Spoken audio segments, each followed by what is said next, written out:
Hey, everyone, for coming out to the latest in a series of A/B testing meetups.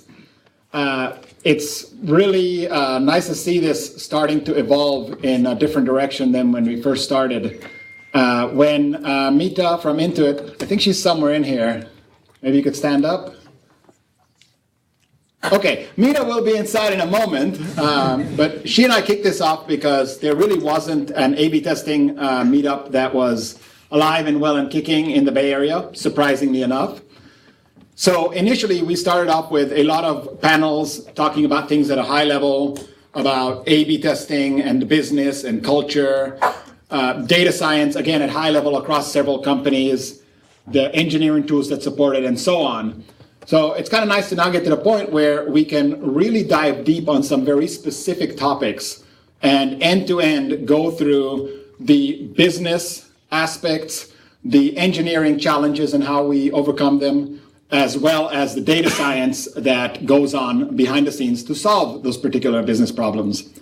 So to that end, it's my pleasure to introduce Gopal, Dale, and Kenny to go through exactly those set of topics around the topic of image selection for the titles on Netflix.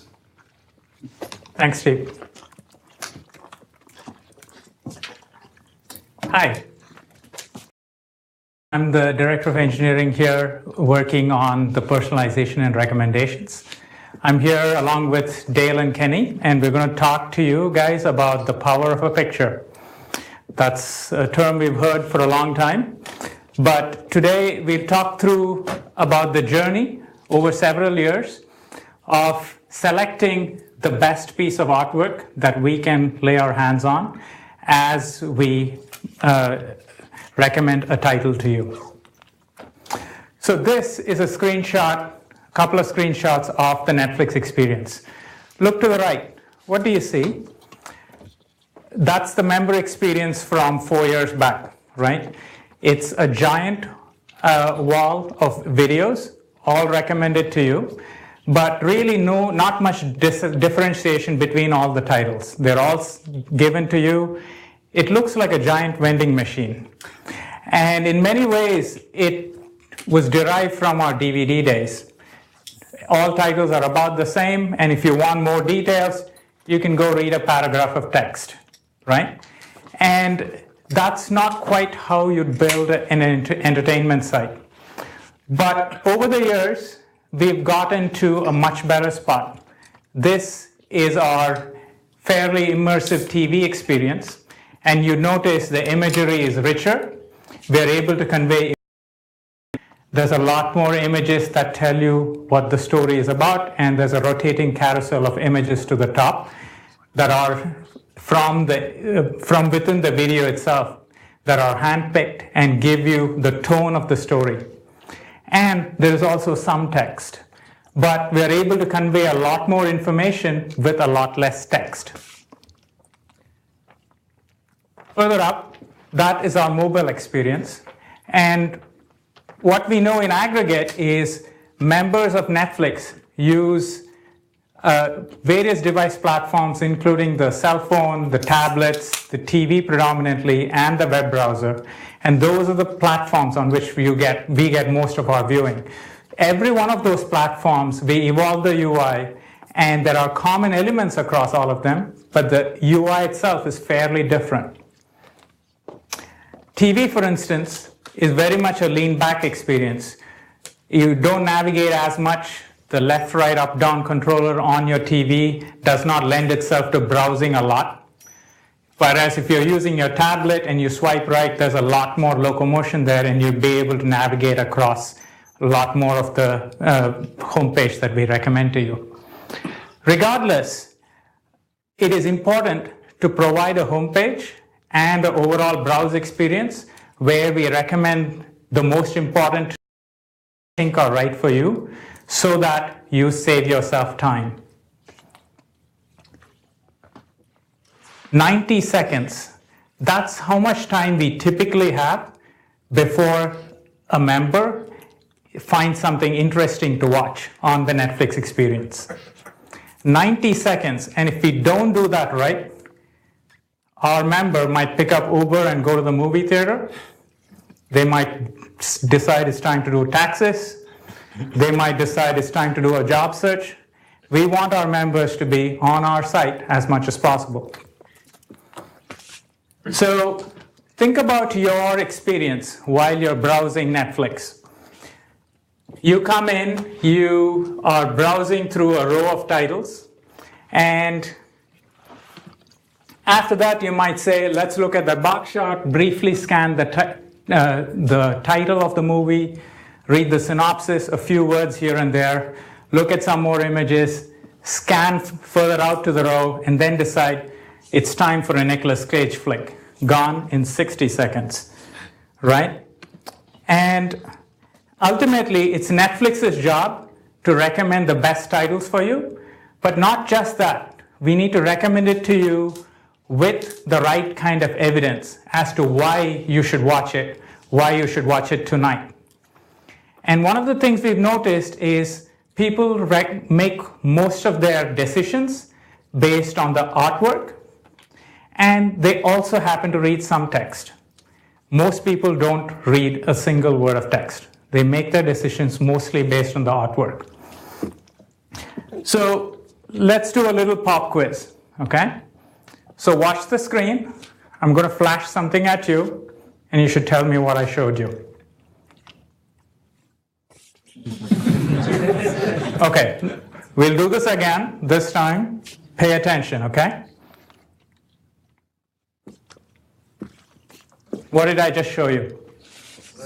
A circle. I actually showed you a circle 2 times, right? The first time it was in text. You couldn't read it fast enough. Some of you might have. But the human brain can parse an image in as low as like 10 milliseconds or something like that, right? And for a line drawing, it's probably faster, right? But more importantly, a human brain can parse a complex image and fairly fast. So this again, right? This time pictures. What you just saw was a couple, and that might be the box shot of a romantic movie, for instance. What you saw there was kids playing soccer, right? The fact of the matter is the human brain can process things at an incredible rate when it comes to pictures, but we don't do so well when it comes to reading a paragraph that's the synopsis, which is very good, but that's not the first filter. The first filter is the image. The first filter is the title artwork. And if that is the case, here is Netflix's challenge. How do you represent a 90-minute piece of content, for instance, or a 10-hour TV show through a single image? How do you do it in a way where we are representing the title fairly? How do you do it in a way where it is compelling? How do you do it in a way where we are representing the drama behind the TV show as well as the comedic aspects of that TV show, all with a single image? So we started out by saying, what if we could do better on that front? What if we could do better than one default artwork that we used to represent on our site? And what if we could collect many? What if we could use A/B testing to select the best one amongst those? What if we could select that and create an experience that might be better? So this is the area we should go headlong into that. Netflix always believes in building incrementally. Now this was an intuition at that point. So we said, let's inform our intuition. Let's build a very simple sensitivity test. And the idea behind the sensitivity test was try and figure out, is there something there, rather than, is this going to work? Did we get the parameters right? And all of that. So we invested order of magnitude few days to build the simplest sensitivity test. Out of range. All right. So we picked a single title, right? So we have a documentary on our site at that time. It's a good one. It's called The Short Game. It's a it's a documentary about elementary school kids playing World Championship golf, right? These are 7-year-old kids. And we took that particular title, and then we said, for this single title, we'll create multiple pieces of artwork that are reasonable and representative of that content. And then we can divide our population, our member base, into multiple buckets, multiple cells, as whatever terminology you might prefer. And we came up with a very simple test structure. 3 cells, the control cell where the control artwork, and a second cell where we would always show the second piece of art, and the third cell with a similar characteristic. Then we measured very, very simple crude performance, very simple take rate, right? And as it so turned out, different cells perform differently.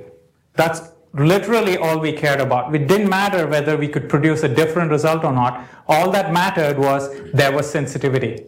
It gave us enough information to say, this is a part of the experience where our member base does care. If we mess it up, maybe there's a problem. I'm sure you wouldn't like the Netflix experience if we showed no box shots, right? So from there, we said, let's get to a working testable hypothesis. By displaying better artwork on the Netflix member experience, we would be able to increase the user's engagement with the Netflix service. We would be able to increase retention. Our members should be able to discover stories that they like because we represented those titles with compelling pieces of art. And you should be able to find the stories that you are likely to enjoy even faster during your session. So that was the hypothesis, to build a set of tests with increasing complexity that we'll be talking about over the course of the evening today. Netflix and many of you guys are all deeply data-driven, right? So the key to all of these sequence of A/B tests is to get your feedback loop correct and getting your ground truth data as accurate as possible, so you aren't wasting as much time trying to figure out, was it the A/B test logic that was wrong, was it the data that was wrong, or were you analyzing it wrong? So in our simple feedback loop, it is as simple as the device asking the Netflix API, give me the artwork for a particular TV show or movie. And the Netflix API used to always serve the control artwork because there was nothing other than control. And we introduced a little piece of logic that would serve you different pieces of artwork based on the A/B test cell that you're part of. And the device would need to log a couple of things. The device needs to log what plays happened, and that we always log. The device needed to log which particular videos came into your viewport. Think of that as your impression. So if video came into the viewport, we need to log that. We have been doing that for other reasons. And as a part of this test, we needed to log one additional. Besides the play, possible play, and the video impression itself, we needed to log the image ID itself because there are multiple candidates. And we would collect all of these through our internal microservice, which is our telemetry collection service called Beacon. And Beacon would then forward them through Kafka into Hive, right? And in the Hive layer, we would aggregate performance across multiple days, for instance, and collect that feedback loop. So everybody has that. This is ours. It's as simple as that. So logging the source file ID or the image ID seems easy enough, but turns out there was a wrinkle along the way. And before I explain that wrinkle, I need to explain to you what are all the pieces that compose a piece of artwork at Netflix. An image as simple as that with Kevin Spacey to represent House of Cards has multiple components to it. You have the Netflix logo. That's potentially optional if it's original or not. You have what we call our title treatment. That's the string House of Cards that you see, and that's localized possibly. We potentially have a badge on the artwork that indicates to you we have new episodes, so you know there's a new season on the experience. And we have the background image. As a part of this sequence of tests, we were interested in the artwork, optimizing the selection of the right background image. Is this image of Kevin Spacey the best representation for House of Cards, or is it a different image of Kevin Spacey or something else, right? And that was our objective. So along the way, what might be happening as we are trying to figure out what is the best image, we might find out that our creative services team, who are the creative team behind the creation of multiple pieces of artwork, they might touch up those images. For instance, in this case with Sons of Anarchy, they might say, oh, the image isn't quite right, I need to adjust the contrast. 2 days later, for instance, they might say, I need to crop it just a bit. Or the studio might come and tell us, I might need to adjust it because I need to adjust that image slightly. There are ever so many reasons why operationally we need to be touching up and adjusting those images. But when it comes to data collection, you want a stable data source that doesn't change across time. We don't want a crop adjustment or crop or an adjustment to invalidate your past data. So what we needed to come up with, painfully so, was a new ID that was a lot more stable, that we internally call lineage ID. So regardless of whether you're changing title treatment, contract, or whatever, we could automatically derive a new lineage ID that was constant across time and was machine learned and automated with some human intervention if necessary. So this was a relatively simple but side system that we had to build to solve the data problems that arose. And once we had this in place, we had a very reasonable data source through a combination of both source file ID, which represents each image at any point in time, and lineage ID, which was constant across time. We could get our ground truth data to be reasonably stable and reliable. Besides getting that data sorted, it's very important to get a diverse set of candidates. No point in trying to find the best image to represent a particular title if all the images are near identical. That's not interesting. So what we needed of our creative arm is to create a diverse data set. So take Daredevil, and in this particular case, what we needed to do was to create 6 different pieces of art, or however many, that were all reasonably different. One with the main hero, one with the adversary, Punisher in that particular case, one with a working team, one which was a more iconic art treatment, another one, etc. The objective at this stage is to create a diverse image set. It is not to create an image that is most likely to win, because we're letting the creative team use their creative vision to come up with diverse candidates, and we're using the science experimentation to pick the best selection from that diverse candidate set. These are our candidates, for instance, for Daredevil, which is Netflix, a Netflix original. And in the case of a licensed TV show, we might work with our studio partners and gather additional candidate sets. And these would be the set for, say, Breaking Bad. So let's do a little pop quiz. We're going to use human intuition, which is something we try to avoid in the context of these A/B tests. And then we said, we're going to do a straw poll in the house. Tell me the number of the artwork that you think won for Fuller House. Say the numbers out. 6. 5, 4. Any takers for 1? Yeah, it could be any. It could be anything. That's how strong our human intuition is, right? And that is exactly where I'm getting to. We want our human intuition to inform what that diverse candidate set could be. How diverse can they be? We can figure out which different parts of the storyline or whatever else to get. But we don't want human intuition to drive the ultimate judgment. To resolve this issue, it so turns out 6 is the winner. What? Awesome. So, who would have known? We can guess after the fact maybe, but Fuller House, if you've seen Full House or Fuller House, it is set in San Francisco, and San Francisco is integral part of the story, and so that's what won in the US.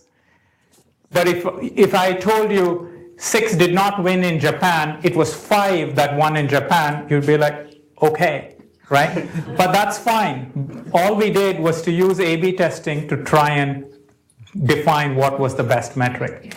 So with that, I'm going to turn it over to Dale, who is going to tell you how we built this mighty machine.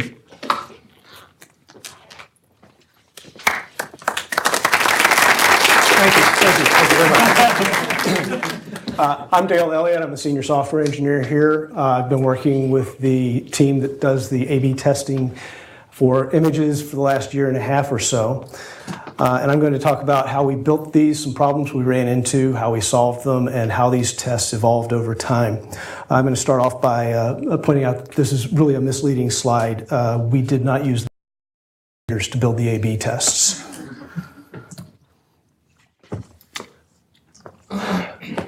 We do our tests in pairs. We have an explore phase where we have all the images like the ones you just saw, and we display those to our members and find which one leads to the best performance. After that, we have an exploit test where we pit that best performing image against our old control image just to make sure that we are still getting the results that we expect. So each of our ongoing tests is paired with, each of our ongoing explore tests is paired with an exploit test. There's no overlap in the members that are allocated to these tests because we want the exploit test members to never have seen the other test images other than the one that we're exploiting. And we allocate both of these at the same time, mostly because the explore test can generate a winner really quickly, and we want to go to exploit as fast as possible. So with that test already allocated, we can go right into exploit without waiting. So Gopal talked about the short game test, which was a very quick, simple test with one title and a couple of images. And we wanted to be able to expand that and test multiple titles at a time, many hundreds of titles at a time.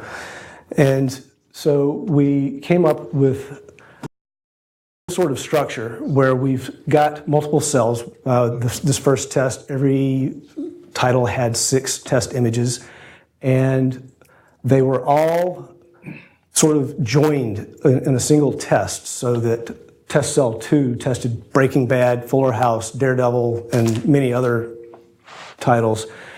And that led to some problems because our testing infrastructure really is meant to analyze and compare one cell to another cell. It's not really meant to pick out data from within a cell and compare it across cells.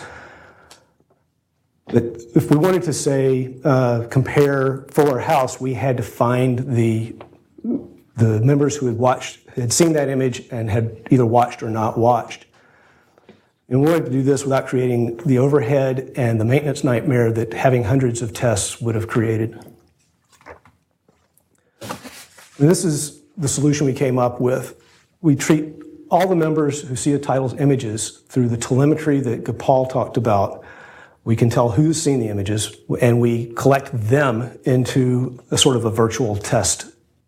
And we look at their data across each of the cells instead of using the entire allocated population. So in this image, you see that all the members allocated to a particular test cell.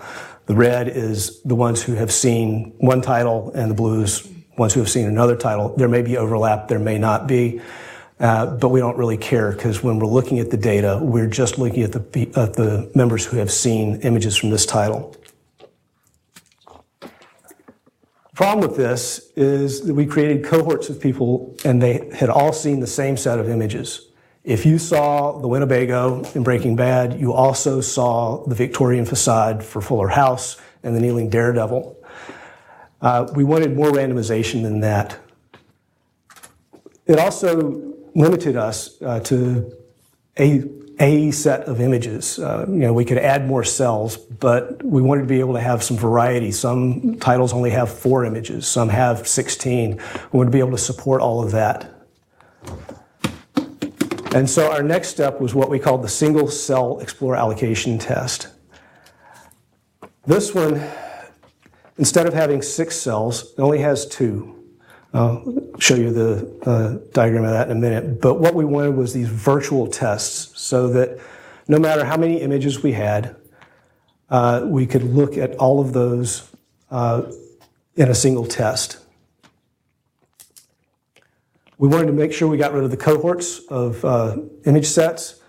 But we wanted stickiness. So if you started seeing the Winnebago, we wanted you to see the Winnebago throughout the test. And we wanted to do this without using persistent storage. And the way we did this was with a repeatable calculation based on the title ID and the member ID. Since those two multiplied together as a constant, using that as a seed for a random number generator will always generate the same series of random numbers. By using the number of images in nextInt, we generated a test cell.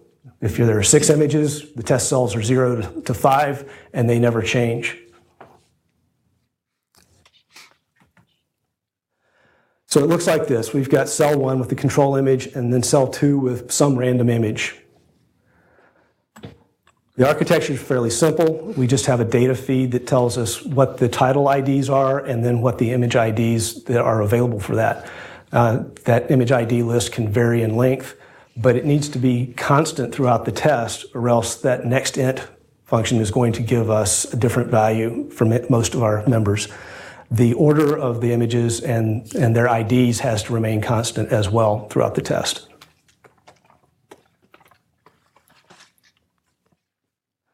So we got good results. We had really good randomization across the images. It was very flexible. We had anywhere from 4 to for our titles. We did find clear winners as we had in previous tests. And our overall measurement metrics were improved for this test, for the images that won. There were still some problems though, so as Gopal did, we said, can we do better? One of the problems was that with millions of people in the test, they all got to, or the 6th of them got to see bad images or underperforming images. And that was just too much exposure for those images. We wanted to limit that. We also have some niche titles that don't have a whole lot of exposure in the UI, and we wanted to make sure that we got enough data for those to make a sound decision. We also felt that putting all of the image testing burden on this one test set of test members was just unfair to them. We wanted to spread that out among all of our other members as well. What we came up with then was a title level allocation test. So what this one does is it takes a lot of members and it allocates it's like allocating on the fly. As people the images, we either allocate them to the test, or if the title already has enough members allocated to it, we don't allocate them to the test, then those members get the default image. So we get less exposure by limiting the number of people who see images for a particular title, less exposure for the underperforming images, but still enough data to make a good call. We allocate from a gigantic pool, an order of magnitude larger than we were using in the previous test. And that gives us more exposure for niche titles, because with more people, we've got more people exposed to those niche titles. It also spreads the testing burden. Some members allocated to this test may not test any titles at all. Others may test 1 or 2. Some will get a dozen or 3 dozen, depending on where they were when we allocated the test and how many we allocated to them. But no one is testing all of the titles in this test. So that change looks sort of like this. The circle on the right, the circle on the left is the old test. And you see title A had way too many, or a lot more people than we needed allocated to it. B is just right, and C didn't get enough. We would make a decision, but it would be kind of noisy. By allocating from a gigantic pool, we get, and limiting the allocation, Title A allocates until we've got enough and stays that size. Title B still gets enough. And Title C might not get as many as the others. It might not reach our target, but it gets a lot more data, and it's a much better decision at that point. So the goals for this test, we carried over from the previous one: no cohorts, the stickiness, and no persistent storage. And we had the goals of less exposure for poor performing images, better for niche. And we also wanted to be able to make faster decisions so we could roll out these wins earlier. But this time we couldn't really stick with the no persistent storage. The fact that we have to stop allocating at some point and still give stickiness meant we had to have that stored somewhere. We couldn't just calculate that. So the architecture changed a bit. We've still got our image feed. We used our yellow square service for storage that is Cassandra-based and has EV cache on top and gives us a simple API for creating records. By the way, the infrastructure team has a booth out there that will demonstrate yellow square for anybody who's interested in it. So the logic here is that we come in and for an image for a video, and we get the data from yellow square. We say, have they been allocated to this video? If yes, we just give them the image that we've been giving them all along. If not, we have to check to see if the title is fully allocated. If it is, we just serve up the control image. If neither of those is true, then we allocate this member to the video, we calculate their assigned image, and we log that to Kafka, which goes out to a number of different locations, and then we write it to yellow square. Now this is a fairly simple architecture, and it would be great if it worked. But I completely underestimated the amount of traffic that we would see when we first turned this test on. We had members who were requesting images for 30 or 40 of our tested videos in a single request, and each of those, since we didn't have anybody allocated to those videos, resulted in an allocation right to yellow square. And we were getting way more traffic than we could handle. We knocked over yellow square. We had to turn off the test and regroup a bit. But I worked with some really smart people who came up with some really good ideas, and we managed to get it turned back on a couple of weeks later. What we did was we beefed up the yellow square cluster a bit. That by itself could never still have handled all the traffic we were throwing at it, so we had to also reduce the traffic. The way we did that was we stopped writing every allocation directly to yellow square, and we just logged them to Kafka, which we were doing already. We added a stream processor in there that monitors the traffic for 30 seconds, collects all of the allocations for a single member, and then writes those once to yellow square. And so that brought down our spike traffic by a factor of about 30. And that was enough to get us in and going and keep us running. And once that was all running, we started collecting a bunch of data from this test. And Kenny is going to tell you what we did with that. Thanks.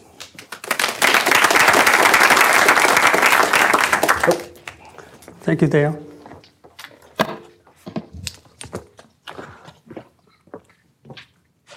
Hi, everyone. My name is Kenny Xie.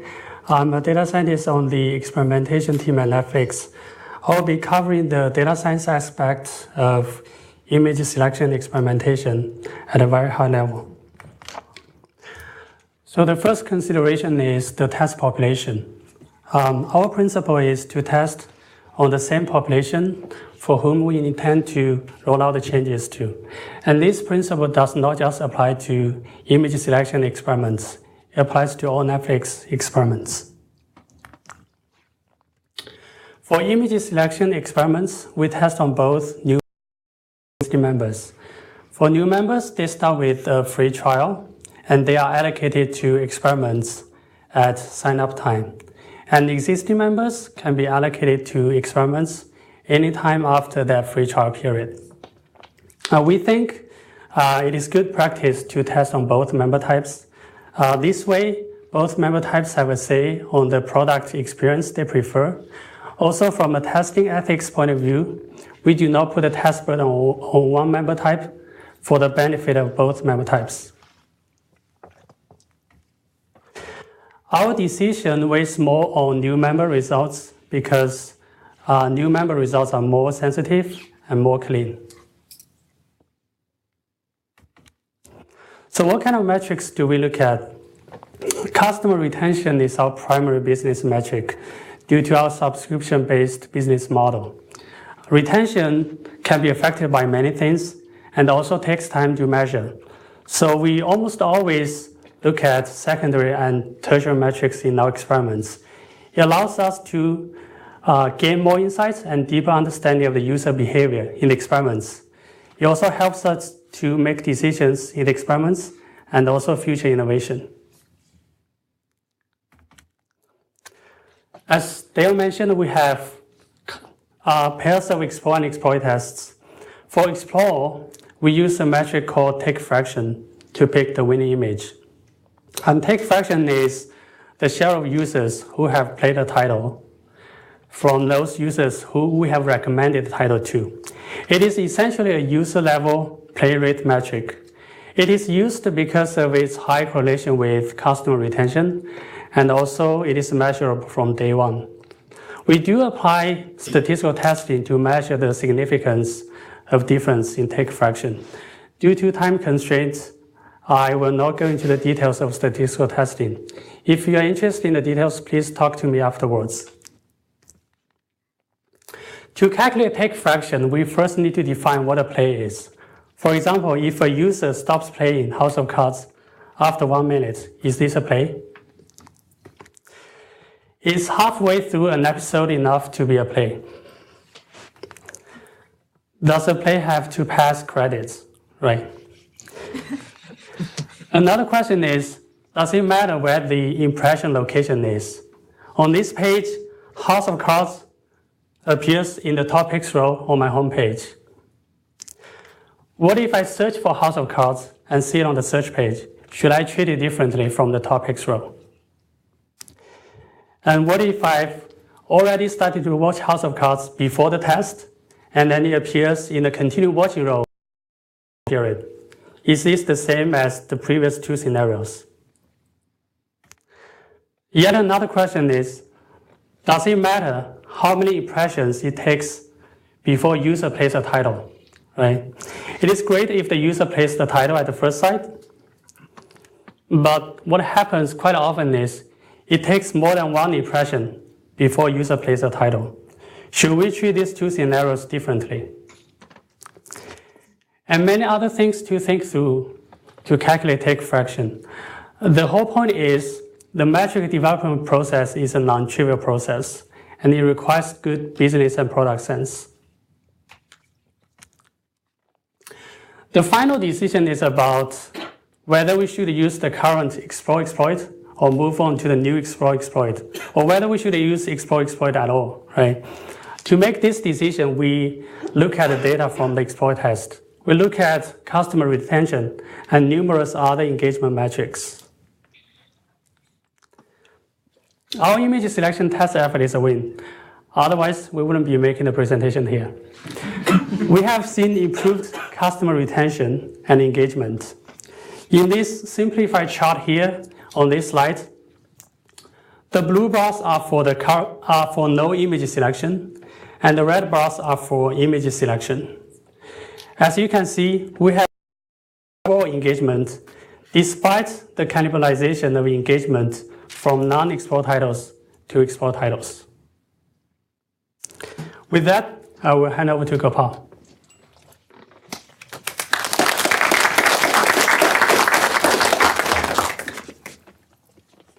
So we're nearing the conclusion, but you guys heard the story, and we got a sequence of wins. But here were some product learnings that we derived at the end of it. When you're watching a 10-hour piece of content or an hour-long movie, you have to represent that entire piece of content with a single image.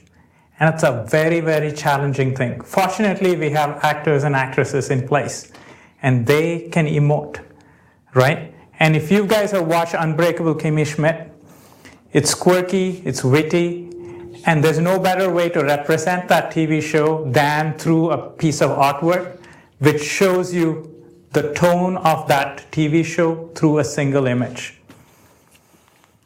It's always the case that a well-made TV show gets watched worldwide, right? And Sense8, our TV show that was shot in like 8 different countries, traveled very well. It was watched throughout the world. But the best way to represent that title in different countries and different regions is not necessarily the same. And we had different winners in different regions. And last, nice guys don't necessarily win, right? I wish I'd known that a long time back. But more importantly, if you have a polarizing villain, that person almost always wins, right? And you can think back, right? The polarizing villain, Darth Vader, for instance, oh yeah, registers a lot more. So we had enough creative learnings out of this, and we had enough engineering learnings. But this has been an eventful journey, and we're happy to disclose this to this audience because it was an incremental evolution all the way from that very simple test with the short game all the way to where we have evolved today, right?